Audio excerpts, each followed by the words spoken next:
26મી જુલાઈના દિવસે કારગિલ વિજય દિવસ તરીકે ઉજવવામાં આવે છે ત્યારે વિજયનગરમાં કથારિયા ગામે કારગિલના શહીદ શૈલેષભાઈ નીનામા પરિવારનું સન્માન કરવામાં આવ્યું હતું। ત્યારે સેનાના જવાનોએ શહીદના ઘરની મુલાકાત લીધી હતી અને શહીદ શૈલેષભાઈ નીનામાના ઘરે જે સેનાના જવાનો છે તે પહોંચ્યા હતા અને તેમના પરિવાર સાથે કારગિલની યાદો શેર કરી હતી અને શહીદોના બહાદુરી અને બલિદાનને શ્રદ્ધાંજલિ આપી હતી।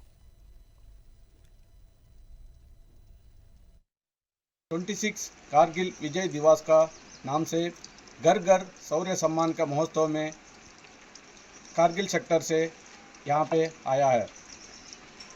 हम हर घर घर शौर्य सम्मान के नाम से हर घर में जाकर जो 99 ऑपरेशन विजय में शहीद हुआ उनका घर में जाकर उनका हालचाल और उनका बारे में पता करके हम यहाँ पे पहुंचा हुआ है।